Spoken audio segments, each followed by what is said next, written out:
পারিবারিকভাবে বিয়ে করলে যা হয়। স্ত্রী স্বামীকে আদর করতে গেল, স্বামী বিরক্ত হয়ে বিছানা থেকে উঠে গেল, বউ মন খারাপ করে খাটের উপর বসে রইল। পরের দিন স্বামী অফিসে যাবে, তাই তার ব্যাগটা হাতে দিল।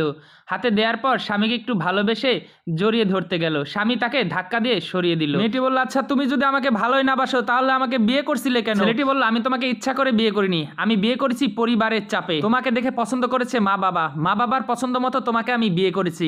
আর হ্যাঁ, আমার এক ভালোবাসার মানুষ আছে, তাকে আমি খুব ভালোবাসি। এই কথা বলে বউকে ধাক্কা দিয়ে ফেলে সে অফিসে চলে গেল। পরে উঠে দেখতে পেল তার হাতে অনেক ব্যথা লেগেছে এবং কেটে গেছে। পরের দিন স্বামী মোবাইলে কথা বলতেছে গার্লফ্রেন্ডের সাথে, তুমি আমাকে দুদিন সময় দাও, আমি ওকে ডিভোর্স দিয়ে তোমাকে আমি বিয়ে করতেছি।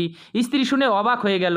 তারপর বলতেছে, আমি কোনোভাবেই সময় দিতে পারবো না গার্লফ্রেন্ড, পরিবারের চাপে আমাকে বিয়ে করতে হচ্ছে, তুমি তোমার পথ দেখে নাও। এই বলে ফোনটা কেটে দিল। স্বামী তখন মনের দুঃখে বসে রইল যে সে গার্লফ্রেন্ড আমাকে ছেড়ে চলে গেল। তখন স্ত্রী বুঝতে পেরে স্বামীর জন্য আনা জুস টেবিলে রেখে তার মুখটা এদিকে ঘুরিয়ে বলল, তুমি কান্না করতেছো কেন?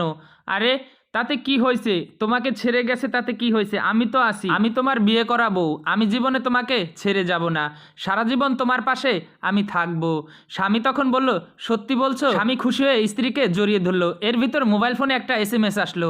ওপেন করতেই দেখতে পেল গার্লফ্রেন্ড তাকে অন্তরঙ্গ মুহূর্তের কিছু ছবি পাঠিয়েছে। স্বামী দেখে পুরো অবাক হয়ে গেছে। স্ত্রী ওটা দেখে কিছু না মনে করে তাকে বলল, 5 to 5, তাতে কোনো সমস্যা নেই, তুমি শুধু এখন থেকে আমার হয়ে রবে। সত্যি এই ভিডিওটা ভালো লাগলে সবাই বেশি বেশি শেয়ার করে দিবেন।